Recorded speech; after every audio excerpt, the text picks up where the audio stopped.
Alhamdulillah, wassalatu wassalamu ala rasulillah, la hawla wa la quwata illa billah. Pemirsa dan pendengar Roja TV dan Radio Roja yang dimuliakan Allah Subhanahu wa taala. Alhamdulillah, puji dan syukur kepada Allah Subhanahu wa taala di pagi menjelang siang ini tidak dimudahkan Allah Subhanahu wa taala untuk melanjutkan pembahasan kita tentang jawaban terhadap tuduhan-tuduhan yang dilontarkan oleh para orang-orang yang membenci Syekhul Islam Taimiyah.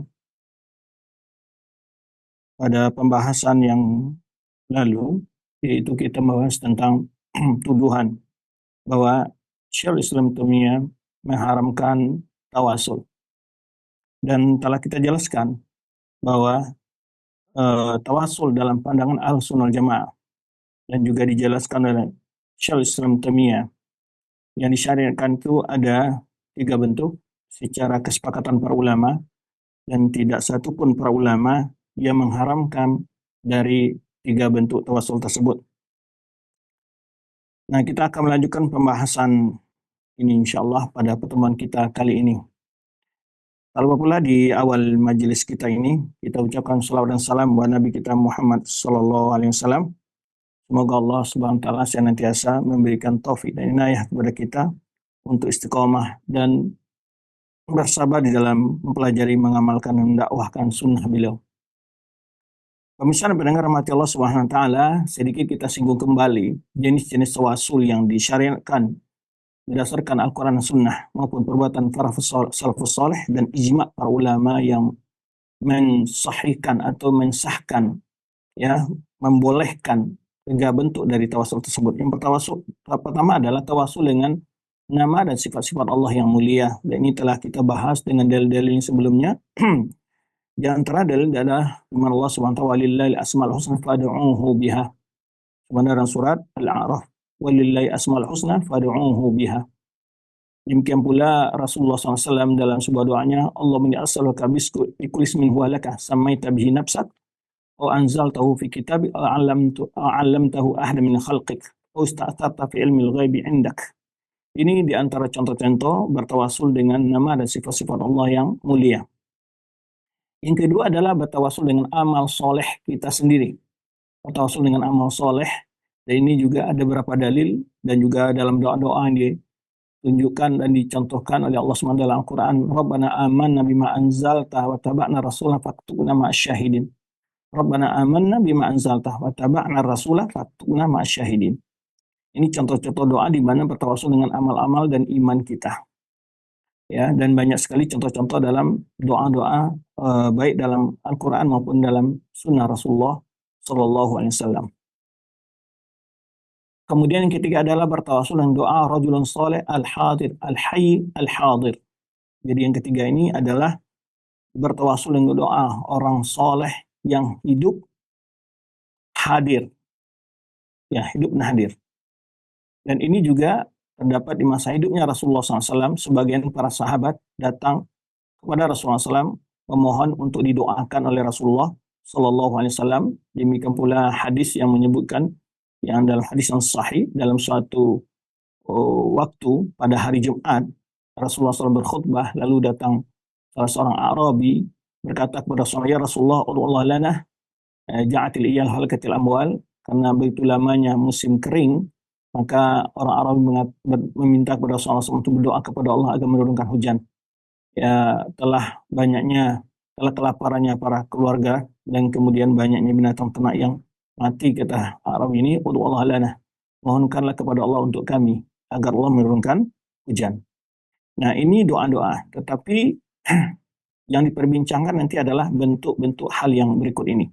Nah, yang jadi persoalan adalah adanya orang bertawasul orang yang sudah mati, nah, atau orang yang tidak hadir. Jadi ada 2 hal. Bertawasul dengan orang mati, memohon untuk didoakan oleh orang mati, ini jelas itu perbuatan syirik dan perbuatannya orang-orang musyrikin. Ya, di mana mereka meminta kepada arwah-arwah orang soleh mereka agar diberikan memohonkan kepada Allah untuk mereka. Ya, sebenarnya mereka ketika ditanya dan menyatakan jawaban mereka, ma na'buduhum illa liyuqarribuna Allah zulfah. Kami tidak meminta kepada mereka kecuali agar mereka mendekatkan kami kepada Allah dengan sedekat-dekatnya. Ya, dalam jawaban lain mereka mengatakan wa ya'buduna min dunillahi ma la yadurru wa la yanfa'uhum wa yaquluna haula'i syufa'una indallah. Mereka menyembah sesuatu yang tidak bermanfaat untuk mereka, tidak benar untuk mereka, tidak pula bermanfaat, ya. Dan lalu mereka berhujjah mengatakan mereka yang kami seru itu adalah pemberi syafaat kami insyaallah. Jadi kalaupun dia masih hidup tetapi dia tidak hadir, ya, dia ini juga termasuk kesyirikan. Dari mana sisi syiriknya? Syiriknya dari dua sisi, baik dari sisi ubudiyah kepada Allah maupun dari segi rububiyah Allah SWT. Ubudiyah adalah memohon kepada sesuatu yang gaib, ya, kepada selain Allah, ini adalah syirik. Yang meminta kepada yang gaib kepada selain Allah adalah merupakan kesyirikan. Yang kedua adalah adanya asumsi dan anggapan dari orang yang meminta yang telah meninggal atau dalam keadaan gaib ini dapat mengetahui permohonan mereka dan mendengar seruan mereka. Artinya dia meyakini makhluk ini dapat, atau orang soleh atau wali yang mereka yakini tersebut dapat mendengar permohonan, mengetahui permintaan mereka. Dan ini adalah suatu kesyirikan dalam masalah ilmu, sifat ilmu bagi Allah. Tidak ada yang tahu yang gaib. Kata Allah SWT, la ya'lamu ghaiba man fis samawati wal ardi illa Allah. La ya'lamu man fis samawati wal ardi ghaibah illa Allah. Tidak ada seorang pun dari makhluk ini, baik di langit maupun di bumi, mengetahui hal yang gaib kecuali hanya Allah Subhanahu wa taala. Baik, itu dari dua sisi. Karena itulah perbuatan orang musyrikin dahulu dianggap syirik tawasul dalam pemahaman orang musyrikin dahulu adalah seperti itu. Nah, kemudian dijelaskan oleh Syaikhul Islam Taimiyah juga dalam hal ini mendoakan seorang muslim, doa seorang muslim bagi muslim lain merupakan satu yang dianjurkan dalam agama kita. Dianjurkan, ya. Namun beliau membedakan antara seorang memohon kepada orang soleh tadi untuk kebutuhan pribadinya dan urusan dunianya dengan perbedaan untuk kebutuhan orang secara umum. Nah, ini ada dua contoh umpamanya. Ada di masa Rasulullah SAW, ya, sahabat yang buta dan juga ada seorang perempuan yang kena sakit ayan datang kepada Rasulullah SAW, ya. Yang pertama mengatakan, ya Rasulullah, ud'u li ayyaruda li basari. Ya Rasulullah, mohonkan doakan kepada Allah agar Allah memulihkan lagi penglihatanku, ya. Lalu Rasulullah menawarkan, in sabarta falakal jannah, jika engkau bersabar bagimu adalah surga. Lalu orang ini tetap mengatakan balidu, tetapi dia tetap ingin didoakan oleh Rasulullah SAW. Lalu Rasulullah SAW menyuruh dia berwudu, ya, kemudian mengajarkan doa Allahumma syafi'hu fiyya wa syafi'ni fihi, ya. Kemudian Rasulullah mendoakan orang tersebut. Nah, Rasulullah SAW di sini di samping mendoakan, tapi Rasulullah juga mengajarkan pada orang ini bagaimana dia bertawasul dengan amal solehnya. Sebenarnya dia disuruh oleh Rasulullah untuk berwudu dan sholat, kemudian berdoa kepada Allah dengan doa yang diajarkan oleh Rasulullah SAW, Allah syafi'ni fihi wa syafi'hu fiyya, ya. Ya Allah, terimalah bagaimana doaku agar engkau menerima doanya, dan sebenarnya juga engkau terima doanya untukku. Itu artinya. Kemudian yang wanita juga memohon kepada Rasulullah, ya Rasulullah, ya ayyashfiyani, Allah mohon kepada Allah, ya Rasulullah, agar Allah menyembuh penyakitku ini. Lalu Rasulullah SAW mengatakan kepada wanita ini, in sabarti falakil jannah, jika engkau bersabar untukmu adalah surga balasannya insya Allah Subhanahu wa taala. Ini keberuntungan bagi orang yang sabar ketika adanya cobaan dan ujian dari Allah Subhanahu wa taala pada dirinya atau sebuah dengan sebentuk penyakit dan sebagainya. Namun perempuan ini mengatakan, ya saya sabar, dan dia memilih surga Allah Subhanahu wa taala. Tetapi dia meminta agar Rasulullah SAW mendoakan, Allah atakasyaf, ya Rasulullah, doakan agar aku tidak, ketika datang penyakitku, tidak terbuka auratku. Lalu Rasulullah mendoakannya. Nah, ini bentuk-bentuk yang ada tawasul di masa para sahabat yang memohon kebaikan untuk diri mereka. Adapun yang untuk orang umum, tadi yang tidak kita lihat, bagaimana Rasulullah SAW diminta oleh seorang Arabi berdoa pada hari Jumat akan menurunkan hujan untuk semua orang yang sedang kekeringan saat itu. Demikian pula permohonan Umar kepada Abbas setelah wafatnya Rasulullah SAW, ya. Umar ketika terjadi kekeringan di masa Umar, Khalifah Umar radhiyallahu anhu, ya, beliau meminta Abbas untuk berdoa kepada Allah. Kalaulah seandainya boleh meminta kepada bertawasul dengan orang yang sudah meninggal, tentu Umar radhiyallahu anhu tidak akan pernah berpindah kepada Abbas. Jelas permohonan kepada Rasulullah lebih mulia daripada pada Abbas. Tapi kenapa pada Abbas? Karena memang Rasulullah telah wafat dan tidak lagi, ya, bisa dimintakan permohonan kepada beliau dalam bentuk bertawasul dengan doa beliau. Maka oleh sebab itulah Umar meminta kepada Abbas agar berdoa kepada Allah Di sini disebutkan para ulama ada dua hal. Pertama, Abbas seorang soleh, yang kedua kedekatannya dengan Rasulullah Sallallahu Alaihi Wasallam. Ya, maka dengan itulah Umar berkata juga Umar juga berdoa, Allahumma inna kunna natawassaw bi Rasulillah fa'aghis tanah, ya. Eh, ya Allah, dulu kami bertawasul dengan doa Rasulmu Rasulullah SAW, dan engkau memberikan turun hujan kepada kami. Wal'an natawassaw bi ammi Rasulillah SAW fa'aghithna, ya. Ya Allah, sekarang kami tawasul dengan doa paman Nabi kami yaitu Abbas, ya, tolonglah turunkan hujan untuk kami. Jadi dalam kondisi ini semua tidak ada yang sifatnya berdoa memohon kepada orang soleh tanpa kehadirannya atau setelah dia wafat. Dan karena itu merupakan apa namanya istilahnya, bertentangan dengan nilai-nilai tauhid, ya, baik tauhid ibadah, tauhidul ibadah atau tauhid rububiyah, tauhid mengakui bahwa Allah saja memiliki sifat kesempurnaan dalam sifat-sifat rububiyahnya, di antaranya adalah sifat ilmu. Baik. Kemudian juga untuk berdoa, meminta keperluan seseorang, berdoa kepada, meminta kepada orang soleh, ya. Syaikhul Islam menjelaskan bahwa ini tidak ada larang, juga tidak ada perintah. Makanya Rasulullah SAW ketika ditanya dengan doa yang makbul, beliau malah memberikan nasihat, atib mata'amak, ya, perbaiki apa yang engkau konsumsi. Jadi perhatikan apa yang kamu konsumsi adalah kamu konsumsi makanan-makanan yang halal. Karena makanan yang haram adalah salah satu penyebab tidak diterima dan didengarnya doa seseorang oleh Allah Subhanahu wa taala. Kecuali hanya satu kali Rasulullah SAW menyebutkan tentang Uwais Al-Qarni, di mana Umar diperintahkan oleh Rasulullah SAW untuk meminta jika dia bertemu dengan Uwais Qarni untuk mohonkan ampun untuknya, tapi bukan untuk keperluan dunia. Dan ini juga bukti bahwa bukan ketika Uwais Qarni itu jauh dari Umar, Umar tidak pernah meminta dalam bentuk gaib atau ketidakhadirannya, tapi saat bertemu. Makanya Rasulullah mengatakan, jika engkau bertemu nanti, mohonkanlah agar dia mendoakanmu untuk diampuni oleh Allah Subhanahu wa taala. Ini dalil-dalil yang nyata. Tetapi sebagian orang masih saja bersikeras membolehkannya beristighosa dengan orang yang telah mati, makanya mereka atau bertawasul orang telah mati, maka mereka datang ke kuburan orang-orang soleh mereka dan meminta kepada orang-orang soleh mereka, lalu mereka mengatakan itu sebagai bentuk tawasul, ya, sebagai permohonan mereka, ya wali Allah, sembuhkan penyakitku, atau tolong mohonkan doakan kepada Allah, dan sebagainya. Bahkan ada yang meminta kepada wali-wali Allah sendiri untuk disembuhkan penyakitnya, dimudahkan rezekinya. Ini jelas perbuatan syirik. Baik. Jadi yang dipersoalkan adalah bertawasul dengan orang yang telah meninggal atau orang yang tidak hadir di hadapan orang yang meminta tersebut, kalau dia itu makhluk. Nah, kalau mereka berhujah, demikian pula dengan kondisi saat yang kadang ada sebagian berhujah juga tawasul dengan bagaimana bertawasulnya telah orang di padang mahsyar kepada Rasulullah SAW.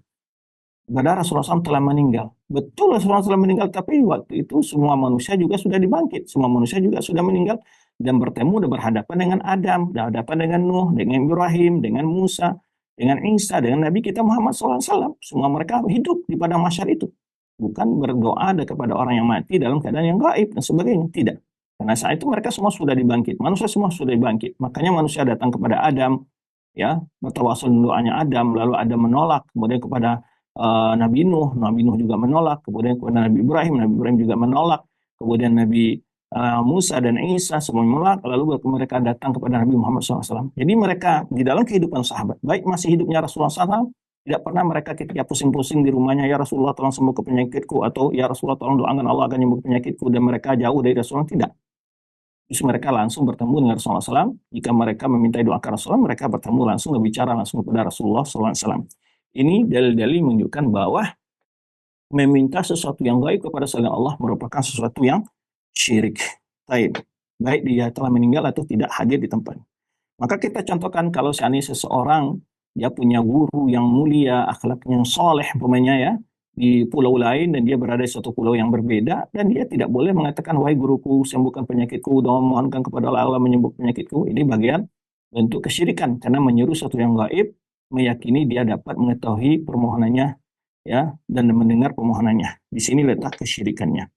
Ya, dari sisi pertama adalah doanya kepada selain Allah, ya. Kemudian kedua adalah keyakinannya dapatnya makhluk mengetahui sesuatu yang gaib selain Allah Subhanahu wa taala.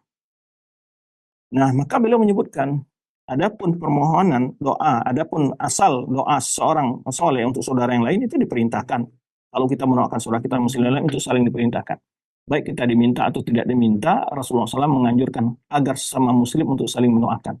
jika kita dianggap orang baik oleh orang atau kita melakukan amal-amal baik ya, hendaklah kita rajin mendoakan saudara kita muslim yang lain. Sebenarnya juga nanti akan dibalasi oleh Allah Subhanahu wa taala dengan doa malaikat untuk kita. Maka Rasulullah SAW bersabda dalam hadisnya, "Ma min rajulin yad'u li akhihi bi dhahril ghaibi," ya, tidak seorang pun berdoa untuk saudaranya di zahrul ghaib yang tidak diketahui oleh saudaranya, illa waqallahu bihi malakan kullama da'a li akhi bida'watin, kecuali Allah mewakilkan seorang malaikat untuk berdoa, ya, setiap dia berdoa untuk saudaranya, berdoa pula untuk dia. Apa kata malaikat tersebut? Ya, atas jawaban doa yang dimohonkan untuk saudara sama muslim, ya, qala al-malak al-muwakkal bihi, malaikat yang diwakilkan Allah Subhanahu wa taala tadi, amin walaka bimithli, ya. Ya Allah, kabulkanlah doanya dan bagimu adalah seperti doamu juga untuk saudaramu tadi. Nah, ini keutamaan kita untuk saling mendoakan, ya. Kemudian juga jangan pernah mendoakan keburukan untuk seorang pun, ya, tidak boleh. Bila seseorang tersebut kita doakan, kita maki, kita caci dan dia tidak berhak, ya, maka Allah SWT menyebutkan dalam firman-Nya, wa may yu'dzil mu'mina bighairi maktasabu wa yahtamalu buhtanan athima. Wa may yu'dzil mu'mina bighairi maktasabu. Orang menyakiti, ya, seorang mukmin, orang-orang beriman, ya, bighairi maktasabu, tanpa dosa kesalahan yang dilakukannya, wa yahtamalu buhtanan wa itsman mubina. Sungguh dia telah melakukan suatu kejahatan yang besar, kebohongan yang besar dan dosa yang nyata. Nah, karena banyak juga ada orang-orang kadang-kadang, ya, justru apalagi tindakan-tindakan yang bodoh di media sosial, mudah menghina, mudah membagi, mudah mencelah, ya, dengan kata-kata yang keji kepada orang lain. Sesungguhnya itu adalah sifat yang tercela dimiliki oleh seorang muslim. Baik. Kemudian maka beliau mengatakan, walakin hal yutalab muslim min rajul salih ayadulahu, tetapi bolehkah seorang meminta kepada orang soleh untuk berdoa baginya? Boleh enggak? Maka dijelaskan oleh beliau, an hadalam fil asl ghairu muharram. Pada dasarnya ini tidak diharamkan. Wa ghairu ma'ruf, tapi juga tidak diperintahkan Rasulullah SAW, kata beliau. Ila yakuna qasdut talib ad-du'a min ar-rajul salih an yantafi'a matlub minhu bidu'a. Yaitu tujuan yang pertama kecuali dia tujuannya adalah orang yang meminta tadi agar, ya, meminta doa tadi agar orang diminta itu bermanfaat dengan doa yang didoakannya, ya, dan juga orang yang didoakannya. Adapun apabila maksudnya hanya untuk manfaat bagi dirinya, orang meminta saja, maka ini tidak ada diperintahkan. Ya, tapi tadi kita jelaskan tidak diperintahkan juga tidak dilarang. Baik. Kemudian juga apa wa amma su'al makhluk al-makhluqa ay yaqdi hajata nafsihi aw yad'u lahu falam yu'mar bihi. Adapun seorang makhluk meminta kepada makhluk yang lain untuk dipenuhinya kebutuhan pribadinya, ya, atau berdoa baginya, maka ini tidak pernah diperintahkan oleh Rasulullah Shallallahu Alaihi Wasallam. Tapi ini yang dijelaskan tidak diperintahkan bagi seseorang, ya, untuk memohonkan doa dari orang lain, tetapi juga tidak dilarang. Gimana beliau katakan? Baik. Kemudian setelah itu, ya, di sini disebutkan juga, ya, beliau jelaskan juga kita sedikit pembahasan yang berkenaan dengan ini, meminta doa kepada orang lain itu bagaimana kedudukannya. Ini yang kita bahas, ya. Dasarnya apa? Ya, ada hal yang jatuh kepada manusia, ada yang tidak. Yang tidak apabila orang tersebut hadir dan juga hidup. Hidup itu hadir dan hidup, ya. Jadi kalau hidup dia belum tentu hadir. Sebenarnya sebagian orang juga meyakini kiainya yang berada di negara lain, atau di pulau lain, atau di tempat lain dapat mengetahui kebutuhannya dan sebagainya. Ini bagian dari bentuk keyakinan yang mempersekutukan Allah dalam sifat ilmu. Baik. Dan yang tidak merupakan kesyirikan, apakah itu dibolehkan? Pada beliau tidak ada larangan, juga tidak ada perintah dari Rasulullah SAW untuk seorang selalu ketika dia butuh datang kepada orang lain untuk minta didoakan. Karena seseorang tadi lebih aula bagi dia untuk berdoa kepada Allah. Tetapi tujuannya, kata beliau, untuk bermanfaat kepada dirinya dan orang lain dan orang lain, maka hal itu diboleh-bolehkan saja, kata beliau, berdasarkan mana permohonan orang Arabi tadi di hari Jumat meminta agar Allah menurunkan hujan bagi manusia. Baik, kemudian kita akan masuk pada pembahasan yaitu tawasul yang jadi perbincangan, menjadi perdebatan atau tawasul yang dilarang, ya, yang dilarang. Ini ada 3 macam bentuk juga tawasul ini. Yang pertama bertawasul kepada Allah dengan zatil makhlukin, dengan zatnya makhluk. Nah, karena ada orang bertawasul dengan zat Rasulullah SAW. Ya, di mana seseorang mengatakan, kata beliau, contohnya adalah Allahumma atawasul ilaika bi fulan. Ya Allah, aku bertawasul kepadamu dengan si fulan. Ini mintanya kepada Allah. Ya Allah, aku bertawasul kepadamu dengan si fulan. Arti dengan zatnya dia. Ya, antaqdiya hajati, agar engkau memenuhi kebutuhanku atau permohonanku, ya, baik dalam meminta rezeki atau ilmu atau fakiruk kurbatin, atau dilepaskan dari kesulitan dan lain sebagainya. Nah, tawasul dengan zat makhluk itu Allahumma inni atawasul ilaika bi fulan. Wa hadha min tawasul lam yakun sahabah yaf'alunahu ma Rasulullah SAW. Perlu diketahui, tawasul dengan jenis seperti ini tidak pernah para sahabat melakukannya terhadap Rasulullah SAW. Jadi tidak pernah mereka bertawasul dengan zat Rasulullah SAW. La fil istiqa wa la fi ghairihi. Ya, baik dalam meminta hujan ataupun dalam kisah yang lainnya. La fi hayati wa la ba'da mamatihi. Baik setelah baik di masa hidupnya beliau ataupun setelah meninggalnya beliau. La inda qabrihi wa la inda ghairi qabrihi. Tidak pula di sisi kuburan beliau atau bukan di sisi kuburan beliau. Wala yu'rafu hadha fi syai'in min al-adiyah al-ma'rufah al-masyhura bainahum. Tidak diketahui sedikit pun tentang doa-doa yang dikenal, ya, yang masyhur di antara mereka. Tidak ada hal ini dikenal. Ya. La yu'rafu hadha, dan ini tidak dikenal fi syai'in min al-adiyah, dari doa-doa yang dikenal di antara mereka. Tidak ada kita temukan bahwa mereka bertawasul dengan ya Allah, aku bertawasul dengan nabimu. Nah, wa kullu ma nuqila fi hadha innama ahadits dha'ifa aw amman laysa qawluhu hujjat. Ya. Semua yang dinukilkan tentang perkara ini hadisnya ada hadis-hadis yang dhaif atau orang yang tidak bisa dijadikan hujah perkataannya. Orang membolehkan bertawasul dengan zat. Hujah-hujah mereka adalah ketika mereka mengatakan zat Rasulullah SAW mulia di sisi Allah, maka kita bertawasul. Betul. Ya, bukannya zat Rasulullah SAW yang mulia. Banyak hal-hal yang lain mulia. Ka'batullah mulia juga. Ya, dan lain sebagainya. Jadi ini, kenapa ini diperbincangkan? Pertama, tidak ada contoh dari doa-doa yang diajarkan Rasulullah kepada para sahabat, dan juga tidak ditemukan ada doa-doa sahabat yang bertawasul dengan zatnya Rasulullah SAW. Adapun yang dinukilkan tentang hujah-hujah tentang hadis tentang hal ini adalah hadis-hadis yang dhaif, ya, atau orang-orang yang tidak bisa dijadikan hujah perkataannya dan pendapatnya. Nah, adapun tawasulnya para sahabat dengan Rasulullah SAW, dan maksud dengannya adalah tawasul dengan doanya Rasulullah SAW ketika hidupnya Rasulullah SAW, bukan dengan zatnya Rasulullah SAW ketika hidupnya Rasulullah SAW, ya, atau setelah matinya Rasulullah SAW. Dan ini yang dijelaskan oleh Syaikhul Islam Taimiyah, wa amma tawasul bin Nabi SAW wa tawajjuh bihi fi kalam sahabah. Adapun tawasul dengan Nabi SAW wa tawajjuh dengannya kepada fi kalam sahabah, dalam ungkapan-ungkapan sahabat, fa yuridu bihi tawasul bi du'aihi wa syafaatihi. Jadi maksud dengan itu ada tawasul dengan doanya Rasulullah SAW dan syafaatnya Rasulullah SAW. Yang mana contoh-contoh telah kita sebutkan tadi, ya, orang Arabi ketika datang juga ud'u Allah lana, meminta doa agar didoakan oleh Rasulullah SAW. Dan itu permohonan itu Rasulullah hadir di tempat. Demikian pula tadi kisah wanita yang sakit ayan. Demikian pula sahabat yang tadi Utsman bin Maz'un, radhiyallahu anhu, yang dia buta. Dia datang dan dia minta didoakan oleh Rasulullah SAW. Ya, dan banyak lagi kisah-kisah lain. Pernah sahabat salat di rumah seseorang, ya, untuk didoakan berkah di rumahnya, dan banyak kisah-kisah, semuanya adalah dengan doanya Rasulullah SAW, bukan dengan zatnya Rasulullah SAW. Itu yang dijelaskan.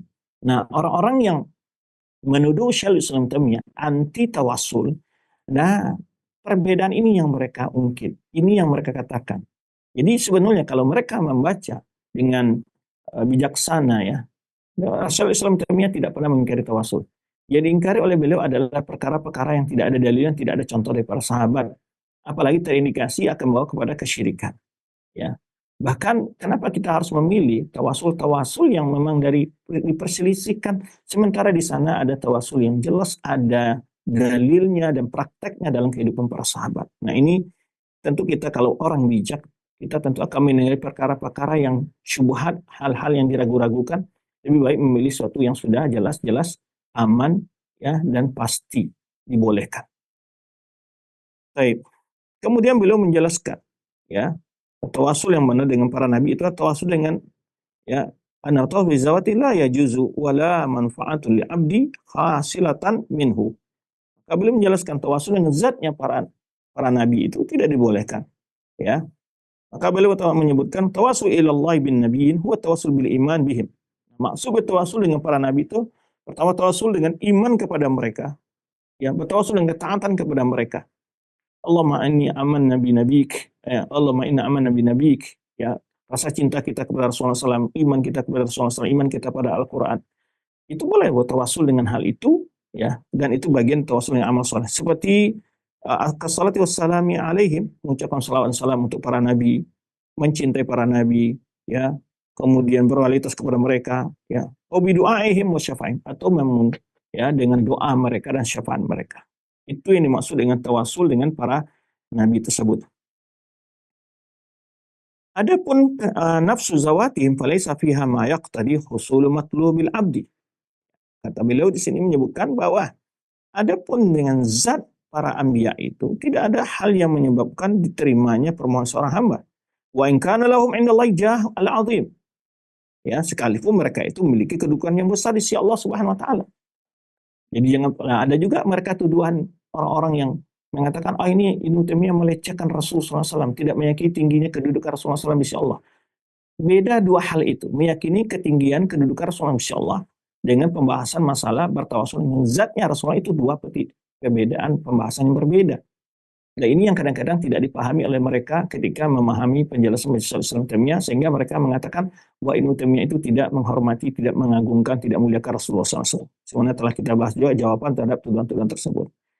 Nah ketika dikritik mereka, sebenarnya kita sebutkan, ketika dibahas oleh para ulama tentang larangan ya hal-hal yang tidak sesuai dengan sunnah di kuburan, nah kesimpulan yang mereka ambil apa? Melarang ziarah kubur. Padahal tidak ada larangan ziarah kubur, satupun dari para ulama melarang ziarah kubur. Ya, nah, kemudian ketika dijelaskan tawasul-tawasul yang tidak ada dalilnya, apalagi terindikasi membawa kepada kesyirikan, lalu mereka katakan ini orang anti tawasul.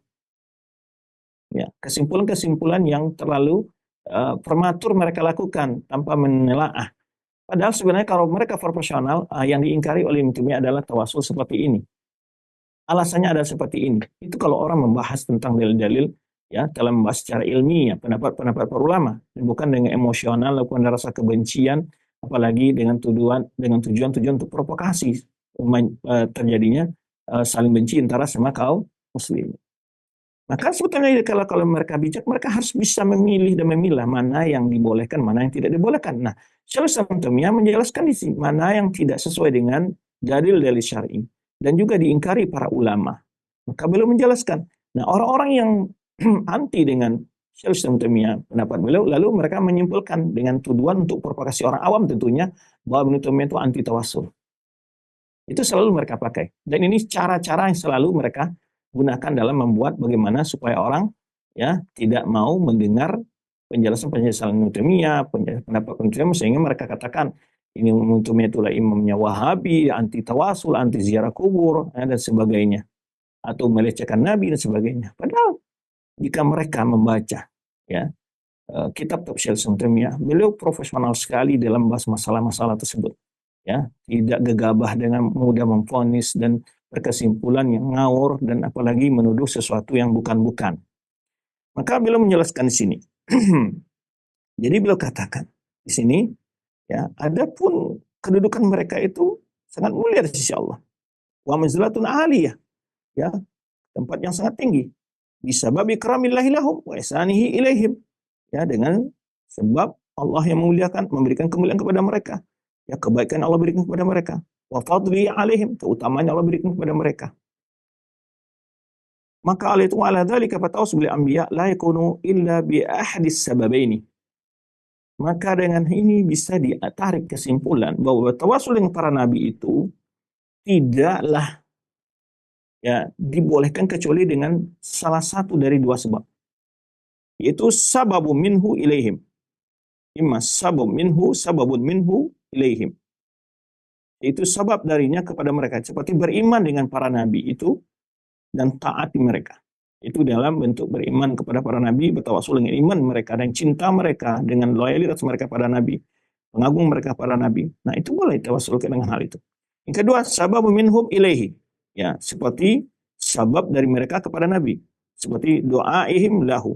Ya, doa apa namanya? Sebab dari para nabi kepada orang tersebut, seperti doa nabi untuk mereka dan syafaatnya nabi untuk mereka.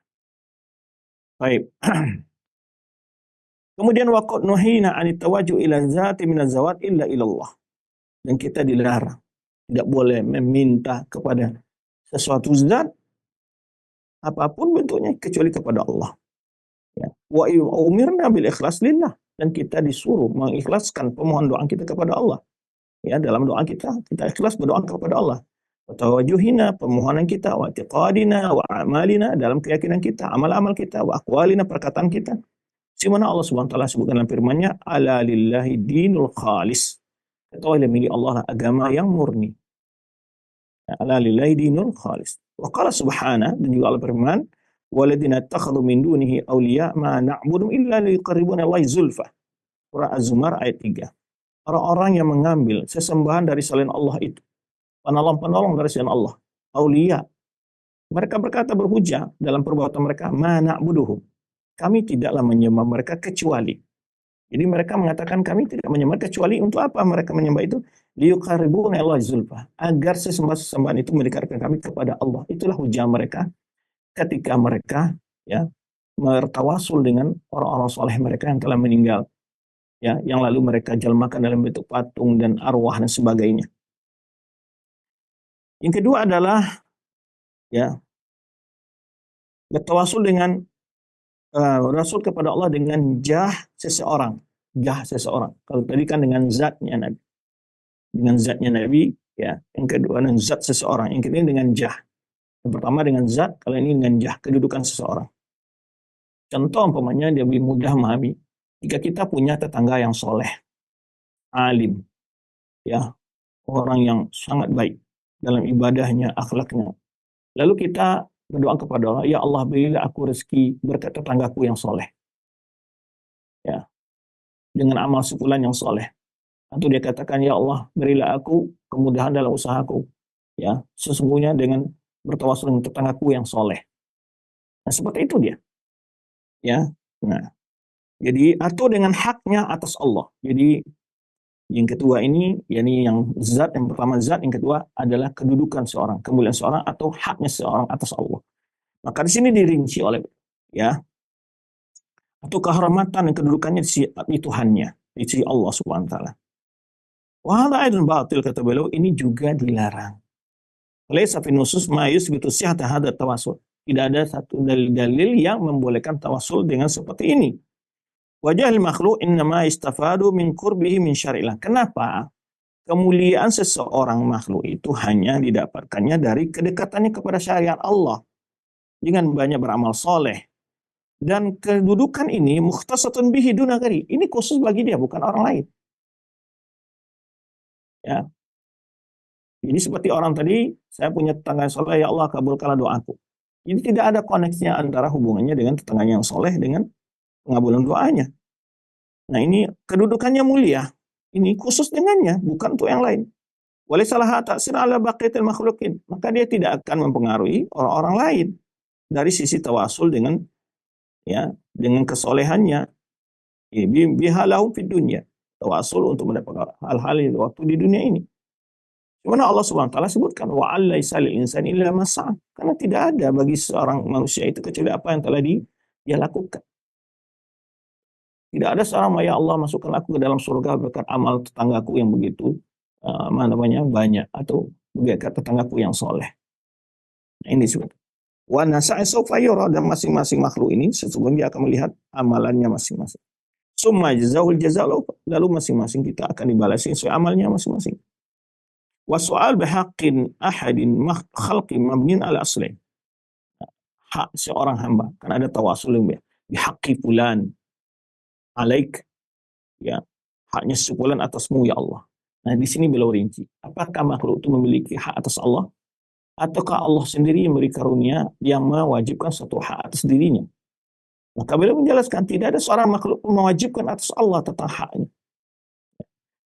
Maka beliau menyebutkan di sini meminta hak seseorang dari makhluk itu didasarkan dari dua pokok, kata beliau. Yang pertama, halahu hakun inallah.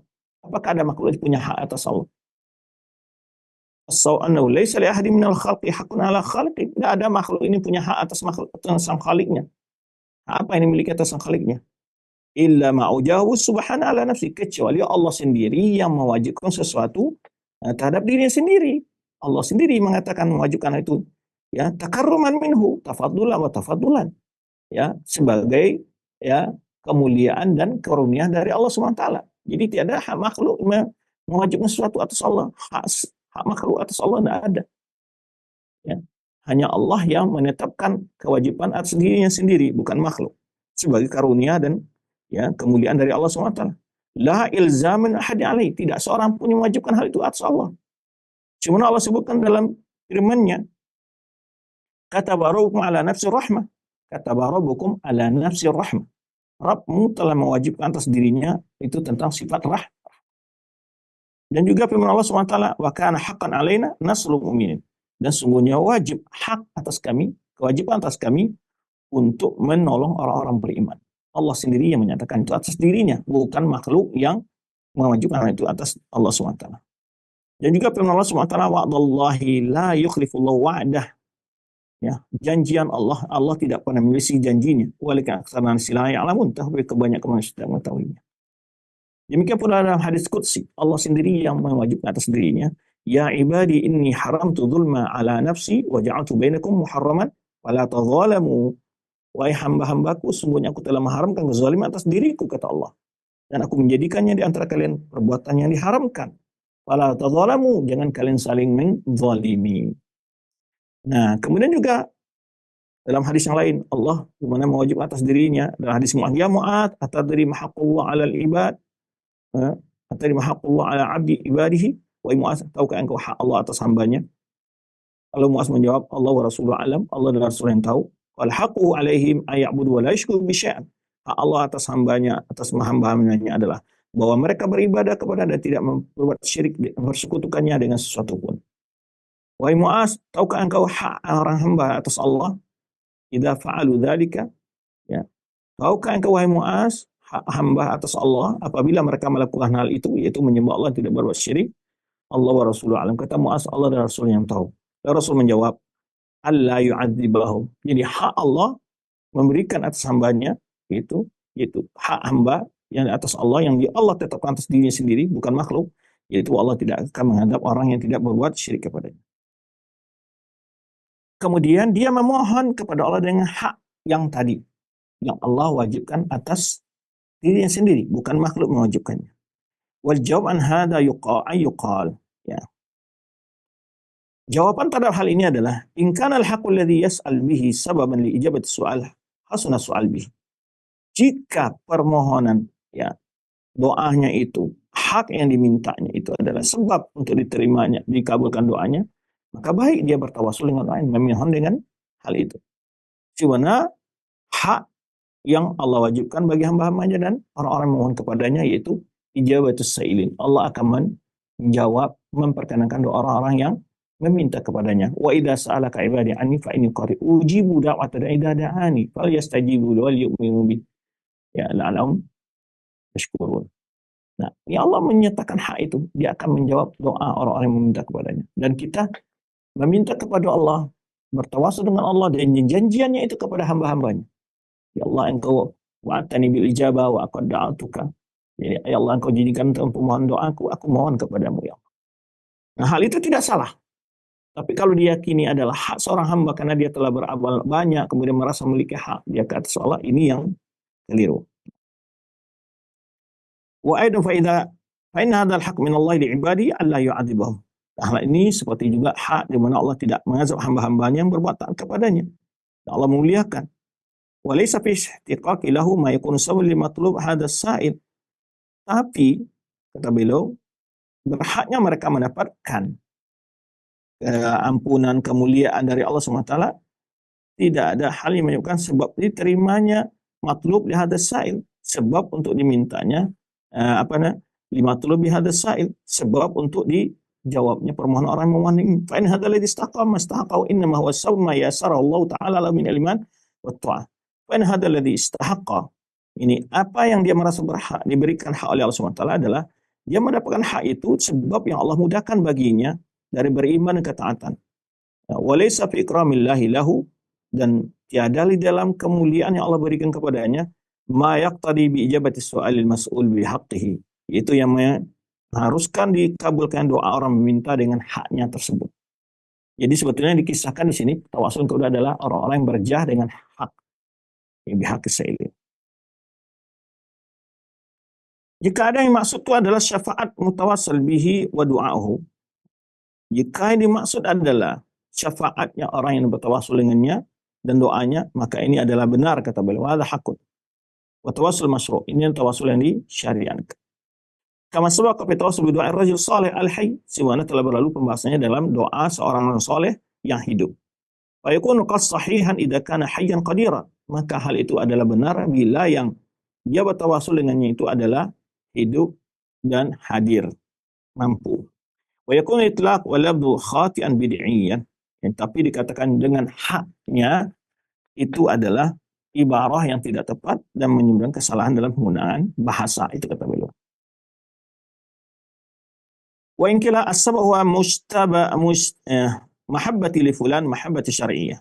Jika dia katakan alasannya adalah karena rasa cintanya terhadap si fulan dengan cinta yang syar'i, li imani billah, karena keimanannya kepada Allah dan dekatnya kepada Allah. Wa yaqulu hadza fi qalu fi awal, ini sebagaimana yang disebutkan dari pertama tadi adalah inna sabab syar'i huwa dakhil fi tawassul masyru'. Sababun syar'i adalah masuk ke dalam pembagian tawasul yang disyariatkan. Jadi kata beliau, kalau ada seseorang bertawasul dengan haknya seseorang dengan maksudnya begini, karena dia orang soleh maka dia berhak dicintai. Ya, maka jika dia bertawasul dengan rasa kecintaan yang syar'i itu kepada orang tadi, itu hak seorang soleh kan untuk dicintai orang yang baik, jadi mana mahabbah as-solihin adalah sesuatu yang disuruh dalam agama kita. Nah, jika yang dia tawasul dengan sifat amalnya, mahabbahnya dia kepada orang-orang yang berbuat baik, dan orang soleh ini, bertawasul itu termasuk ke dalam pembahasan yang sebelumnya, itu bertawasul dengan amal solehnya sendiri. Nah, sebagaimana dia bertawasul dengan mahabbahnya kepada Rasul, mahabbahnya kepada solihin, gitu. Maka ini tidaklah salah kata beliau. Nah, ini termasuk kepada bagian yang pertama tadi kata beliau. Tetapi itu dinamakan sebagai tawasul dengan haknya, itu tidak tepat. Karena nama itu disebutnya adalah bertawasul dengan amal soleh kita, bukan bertawasul dengan hak orang soleh. Nah, itu yang diuruskan oleh beliau di sini. Kemudian juga beliau memberikan penjelasan harus dibedakan antara cinta karena Allah dan cinta bersama Allah.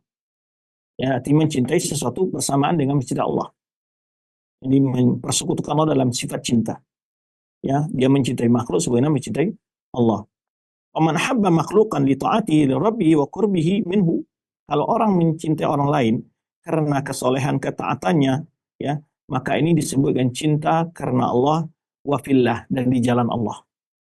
Waman ahba makhluqan kama yuhibbu khaliq, tapi bila ada orang mencintai makhluk seperti mencintai Allah, faqad ja'alahu niddan min dunillah, maka orang ini adalah mempersekutukan Allah dengan selainnya dalam sifat ibadah al-mahabbah. Wa min nasi man ittakhadha min dunillahi andadan yuhibbunahum ka hubbillah. Di antara manusia ada yang mengambil tandingan dari sama Allah, mereka mencintai, ya, tandingan itu sebagaimana mencintai Allah SWT.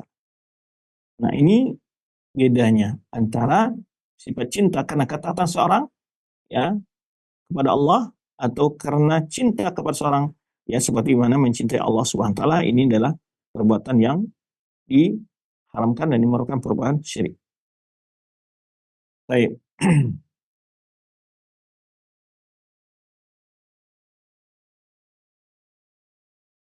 Kemudian ada lagi penjelasan. Kalau ada orang bertawasul, kalau ada orang mengatakan as'aluka billahi wa birrahim, syirik nggak itu?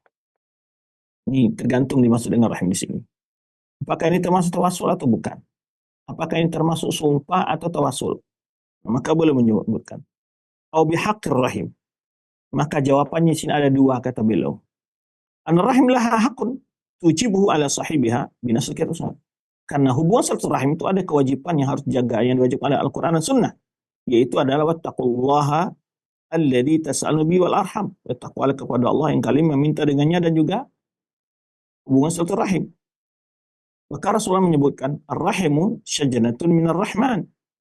Itu bagian dari ar-rahim, adalah bagian dari sifat Allah, yaitu yang Maha Pengasih. Barang siapa menyambungnya, Allah akan menyambungnya. Wa man qata'aha qata'ahu Allah. Orang yang memutusnya, Allah juga akan memutusnya. Nah, kata beliau, haqqur rahim adalah untuk, maksud di sini adalah kewajiban menjalin silaturahim. Jadi dia memohon kepada Allah dan kewajiban untuk rahim kepada kerabatnya, mana? As'aluka billahi wa birrahim. Saya meminta ya dengan Allah dan juga dengan hubungan silaturahim. Nah, jadi maksudnya apa silaturahim di sini? Kalau dimaksud adalah silaturahim itu kewajiban untuk dijaganya hubungan silaturahim itu, maka hal itu tidak disalahkan, kata beliau. Tapi apabila ini maksud itu sumpah, as'aluka billah, karena ba' di situ juga ba'ul qasam, birrahim, maka ini tidak boleh syirik kalau qasam di situ, ya. Wala yajuzu qasmu makhluk bil makhluk, tidak boleh ya bersumpah ya dengan makhluk, karena ar-rahim itu adalah makhluk. Di mana Rasulullah menyebutkan lama khalaqallahu rahim, Allah menciptakan suatu rahim, ta'allaqat bihaqqir rahman, ya, dia bergantung dengan Allah SWT. Wa qalat hadza maqam la'aid bika minal qati'ah, ya. Kemudian rahim itu berkata, ini ada tempat aku memohon kepadamu ya Allah untuk tidak dilakukan pemutusan rahim. Maka Allah berkata, ala tardina an asila man wasalaki, maka engkau tidak akan redha aku akan menghubungkan orang menghubungkanmu, aku memutus orang memutusmu. Qala bala wa qad raditu. Lalu rahim mengatakan, aku redha dengan apa yang tentu aku redha dengan apa yang telah engkau nyatakan. Apapun bila maksud orang mengatakan as'aluka billahi birrahim, ya, bisa birrahim fa idza hadza haqq, fa in hadza haqq. Artinya dia memohon kepada Allah dengan sebab dan juga sebab hubungan silaturahim. Maka ini benar, kata beliau, li'anna tujibu li ashabiha ba'dhum ala ba'dhin huquqan. Karena hubungan silaturahim itu antara satu dan lainnya saling mewajibkan menjaga haknya masing-masing untuk ditunaikan. Ini di antara pembahasan ya yang kedua, itu bertawasul dengan hak seseorang atau hak si fulan tadi ya. Nah, ini juga beliau jelaskan dengan rinci. Jadi beliau tidak mengatakan mutlak perbuatan itu dilarang atau mutlak dibolehkan. Tapi beliau menjelaskan apa maksud ketika orang itu ya as'aluka billahi birrahim. Apa maksudnya dengan hak rahim di situ adalah hubungan satu rahim yang harus yang diwajibkan oleh Al-Quran dan Sunnah, atau maksudnya situ adalah bersumpah. Nah, beliau merinci hal itu. Jika ini maksudnya bersumpah, kata beliau, ini tidak boleh, dan termasuk bersumpah dengan makhluk. Nah, bagaimana dengan hujah mereka bolehnya berhaqis sa'ilin ya? Ini ada pembahasan yang cukup panjang juga ini, haqis sa'ilin ini, karena juga di syubhat-syubhat yang dipakai oleh orang boleh tawasul dengan hak si fulan ini maka beliau urai di situ. Jadi Syaikhul Islam Taimiyah tidak mutlak melarang, juga tidak mutlak membolehkan, karena beliau apa tujuan kita bertawasul dengan hal seperti itu. Tapi kembali kita tegaskan, tentu bagi seorang muslim, kenapa harus mencari hal-hal yang berpolemik kepada yang sudah jelas ada hal-hal yang sana, ada hal-hal yang jelas, mudah, dan dibolehkan ya atas kesepakatan ulama. Cuman beliau di sini adalah ingin meluruskan beberapa pandangan-pandangan orang yang menyimpang dalam masalah tawasul ini. Dengan hujah mereka bertawasul dengan zat. Ketika mereka ditanya tentang melakukan tawasul dengan mayat, orang telah meninggal, atau dengan orang yang gaib namanya, mereka akan berputar ke sini. Nah, itu beliau menjelaskan masalah ini. Saya bertawasul dengan zatnya. Nah, saya bertawasul dengan haknya, begitu. Maka oleh itulah Syaikhul Islam Taimiyah mengkupas masalah ini untuk menjelaskan syubhat-syubhat mereka dalam bertawasul dengan orang-orang yang sudah meninggal atau orang-orang yang makhluk yang gaib. yang tidak hadir. Baik, kemudian juga beliau menjelaskan tentang jawaban atau hadis kalau ada hadis orang berkata umpamanya berhujah dengan hadis ini, yaitu man kharaja min baiti ila shalah faqala, yaitu hadis menyebutkan orang yang keluar dari rumahnya untuk melaksanakan salat berjamaah faqala, lalu dia berdoa, Allahumma inni as'aluka bihaqqis sa'ilina alaika. Nah, ini yang jadi persoalan. Lalu ada orang berhujah dengan hadis ini, ya Allah, aku mohon kepadamu dengan hak orang-orang yang memohon atasmu. Ya, hak orang-orang mohon atasmu. Jadi bihaqqis sa'ilin alaika. Ini bagaimana penjelasannya? Ya, dengan dapat wa bihaqqil mamsyaya hadza. Ya, dengan haknya perjalananku ini. Nah, itu bihaqqi. Itu kan ada lafaz bihaqqin. Nah, ini beliau bahas. Yang pertama, ya, hadis ini hadis yang dhaif jiddan. Hadisnya dhaif sekali. Ada dua ilah di situ. Ada Atiyah al-Aufi, dia dhaif juga mudallis syadid. Kemudian ya dijelaskanlah hukum-hukum para ulama tentang beliau ini. Kemudian ya, beliau juga menjelaskan dalam sanad ini kedhaifan sanad lain yaitu Fadl ibnu Muwaffaq, itu dhaif aidan. Adapun jalan kedua kata beliau, hadis jalan sanad lain adalah ada sanad Wazi' al-Wazi' bin Nafi' al-Uqaili. Ini adalah matrukul hadis kata. Ini dijelaskan bahwa hadis itu adalah dhaif, kesimpulan hadis itu adalah dhaif. Baik.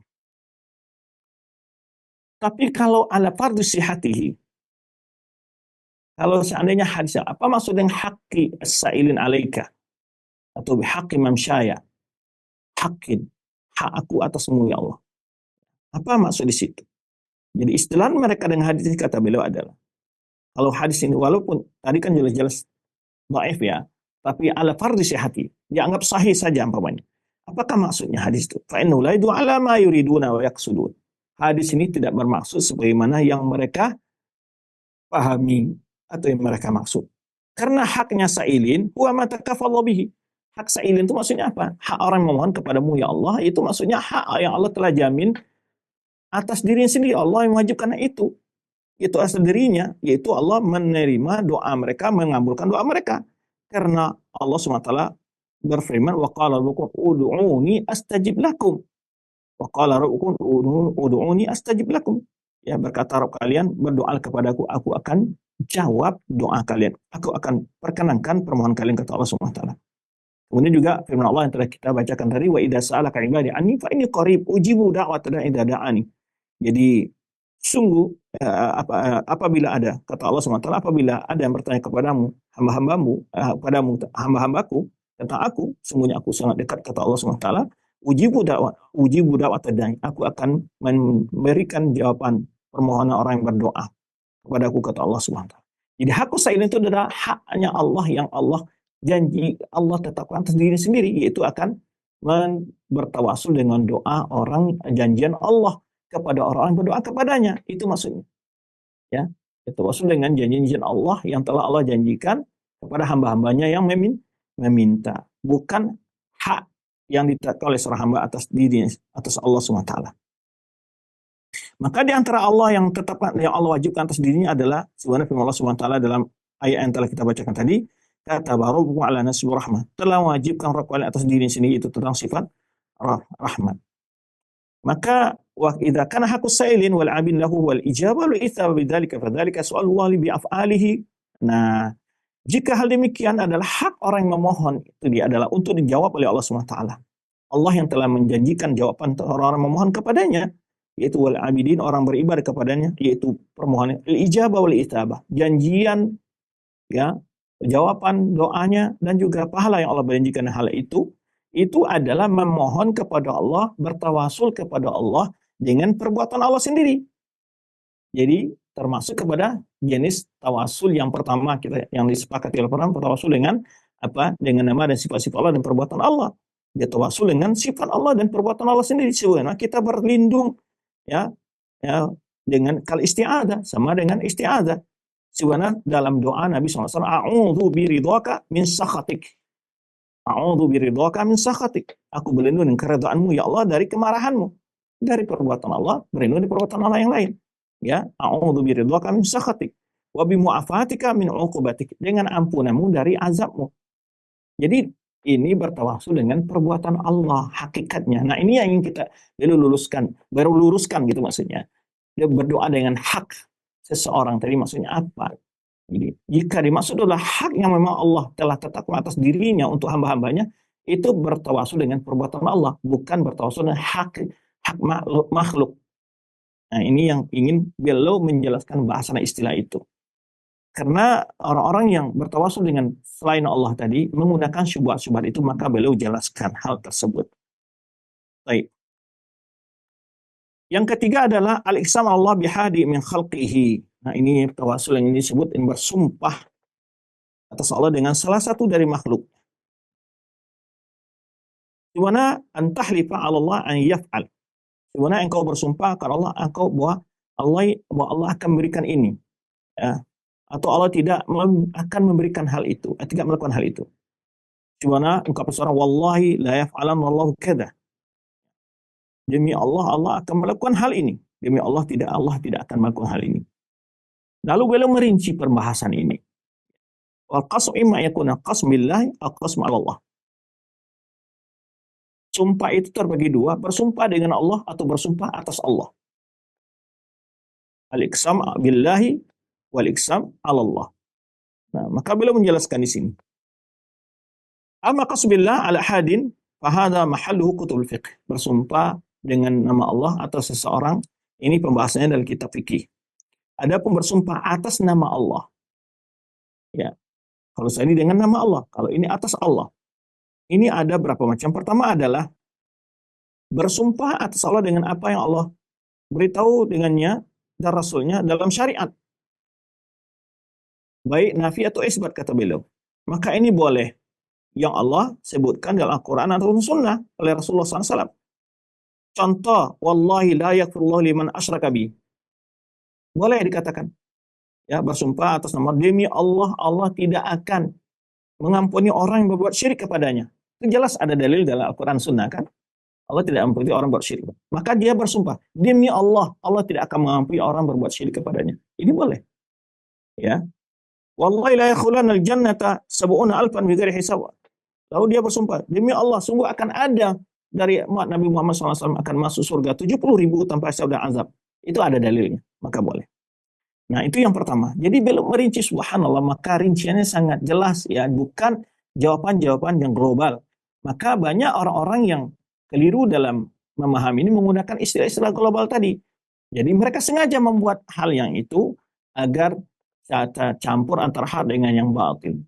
Maka dari itulah prinsip Ahlus Sunnah wal Jamaah dalam suatu persoalan adalah merinci, menjauhi persoalan-persoalan yang sifatnya mujmal dan global yang akan membawa perselisihan dan perdebatan. Yang kedua kata beliau adalah bersumpah atas Allah karena kekuatan keyakinan rajaknya, harapan yang tinggi, dan baik sangkanya kepada Rabbnya. Wa haulai qalil, ini sangat sedikit kata beliau. Kama akar Nabi SAW fi kisah Rabi' binti An-Nadhr. Ya. Kata beliau, sebenarnya Nabi SAW mengakui hal itu dalam kisah seorang sahabat perempuan, itu namanya Rabi' binti Nadhr. Faqala, dia mengatakan, faqala Anas, ya. Faqala Anas, di mana Anas berkata, "Walladzi ba'atsaka bil haqq." Kata Anas, demi zat yang mengutusmu dengan kebenaran ya Rasulullah. La tuksar saniyatuha. Tidak akan dipatahkan walau gigi depannya wanita ini. Faqala Nabi SAW, Nabi SAW berkata kepada, ya Anas, kataballahu qisas. Allah telah wajibkan qisas. Jadi kisahnya adalah seorang perempuan ini adalah melakukan sebuah pidana yang dia wajib untuk dipidana dalam hal ini. Ya, lalu Anas kata kekuatannya, ya, apakah dia berhak untuk dikisas atau tidak? Anas dengan ketinggian derajatnya kepada Allah, demi Allah dia tidak akan dikisas setelah penjelasan secara umumnya. Maka faradiyal qaum wa afawan. Dan pada akhirnya keluarga orang yang tadi korban tadi memaafkan, ya. Faqala Nabi sallallahu alaihi wasallam, inna min ibadillah, lalu Nabi sallallahu alaihi wasallam bersabda, sesungguhnya di antara hamba-hamba Allah, man law aqsama Allah la abarrahu. Ya, di antara hamba-hamba Allah itu dia bersumpah atas Allah, sungguh terbukti. Kemudian juga wasabata anhu sallallahu alaihi wasallam anhu qala, ya. Kemudian juga Rasulullah dalam sabdanya bukan Rabbi Ash'ath akbar zi tamaraini madfu'un bil abwab law aqsamallahi la abar. Jadi beliau ingin menyebutkan ada di sana hamba-hamba Allah jika dia bersumpah atas Allah itu terbukti. Adapun bila bersumpah atas nama Allah ini adalah tujuannya adalah tahajjur fadlillah, untuk menghambat karunia Allah atau i'jab bin nafs. Maksudnya apa? Kalau kita mungkin pede ya, terlalu percaya diri gitu. Ya, i'jab bin nafs, merasa bangga diri suci dan sebetulnya. Wasu'azam bini, atau buruk sangka kepada Allah Subhanahu wa taala. Maka ini diharamkan kata beliau. Jika orang bersumpah atas nama Allah untuk menutup karunia Allah, bangga dengan rasa diri atau berburuk sangka kepada Allah Subhanahu wa taala, ya, maka ini diharamkan kata beliau. Ya, wa dzari'atul ihbati amal muqsim. Karena ini akan menyebabkan bisa batalnya amal orang yang bersumpah tadi. Mana dalilnya? Adalah perkataan Nabi SAW dalam suatu kejadian. Qala rajulun, ada seseorang berkata kepada saudaranya, wallahi la yaghfirullahu li fulan. Demi Allah, Allah tidak akan mengampuni si fulan. Ini dia menutup karunia Allah. Demi Allah, ya Allah tidak akan mengampuni si fulan. Maka Allah berkata, kata Rasulullah SAW, man dzalladzi yata'ala alayya, siapa orang yang menyombongkan diri atasku, kata Allah. Allah aghfir li fulan, bahwa saya tidak akan mengampuni si fulan. Siapa yang menyombongkan diri atasku, kata Allah, bahwa aku tidak akan mengampuni si fulan. Maka Allah katakan kata Rasulullah SAW dalam hadis qudsi, fa inni qad ghafartu lahu, aku telah mengampuni dosanya, wa ahbattu amalak, dan aku hapus amalanmu. Nah ini kata beliau, bila hal yang diharamkan, maka itu menjatuhkan perbuatannya haram bila atas dasar dia bersumpah atas nama Allah. Allah tadi adalah untuk menghambat karunia Allah. Kecuali bila dijelaskan dalam Al-Quran tadi yang sebutkan pokoknya, wallahi la yaghfiru lil musyrik. Ya, Allah tidak ampuni orang yang berbuat syirik kepada Allah. Ya itu jelas. Innallaha la yaghfiru syirka bihi wa yaghfiru ma duna dzalika liman yasha. Ya. Yang ketiga adalah bersumpah atas nama Allah dengan salah seorang dari makhluk. Maka ini tidak pernah dinukilkan dari Nabi SAW, dan tidak pula dari para sahabat, tidak pula dari para tabi'in. Bal ini bahkan perbuatannya haram. Maka tidaklah boleh bersumpah dengan selain Allah. Karena ini bagian dari bentuk kesyirikan. Maka kata Rasulullah SAW sabdanya, man halafa bighairillah faqad asyrak. Barang siapa bersumpah dengan makhluk, ya, dengan selain Allah, maka dia telah berbuat syirik. Dalam hadis yang lain Rasulullah menyebutkan, man kana halifan falyahlif billah aw liyasmut. Barang siapa yang bersumpah, hendaklah bersumpah dengan Allah atau lebih baik diam. Nah, ini belum menjelaskan berbagai kalimat-kalimat yang bisa terindikasi tawasul, bisa berindikasi sumpah, ya, yang tadi beliau jelaskan 3 poin yang terakhir itu ada bersumpah dengan zat atau dengan hak atau atas nama seseorang dari makhluk. Demikian pembahasan kita kali ini. Semoga apa yang telah kita bahas dapat kita ambil manfaatnya. Ya, sebenarnya pembahasan ini sangat panjang, tapi kita ringkas saja bahwa ada 3 hal tadi yang dibicarakan. Adapun yang ijma' para ulama adalah bahwa tawasul yang orang mati adalah merupakan kesyirikan atau makhluk yang gaib merupakan kesyirikan. Nah, ini dari antara tawasul-tawasul yang dibahas sebenarnya. Ya. Tetapi berbeda lagi seseorang yang berdoa. Dia juga menganggap dia berdoa kepada Allah di kuburan orang soleh dengan maksud kuburan orang soleh ini keramat umpamanya. Maka itu syirik atau bukan? Ya. Ini juga ada penjelasan rinci oleh para ulama. Jika dia mohon kepada Allah lalu menganggap berdoa di kuburan itu lebih cepat dikabulkan Allah, ini adalah tawasul syirik bid'ah hukumnya, karena meyakini tidak syirik dia. Umpamanya, ya Allah kabulkanlah doaku. Ya. Nah, dia meyakini ketika di kuburan itu doanya cepat dikabulkan Allah. Tapi meminta kepada Allah, maka ini bukan syirik. Tapi bila dia meminta kepada penghuni kuburan, maka jelas ini adalah kesyirikan. Barakallahu fikum. Wallahu a'lam bishawab. Mohon maaf jika ada kekurangan penyampaian materi ini. Dan juga terima kasih pada teman-teman yang di studio Roja Cilengsi dan juga di studio Insya Pekanbaru. Semoga Allah senantiasa memberikan keberkahan waktu, ilmu, dan segala nikmat yang Allah berikan kepada kita. Wallahu a'lam bishawab. Subhanaka Allahumma bihamdik asyhadu an la ilaha illa anta astaghfiruka wa atubu ilaik. Wassalamualaikum warahmatullahi wabarakatuh.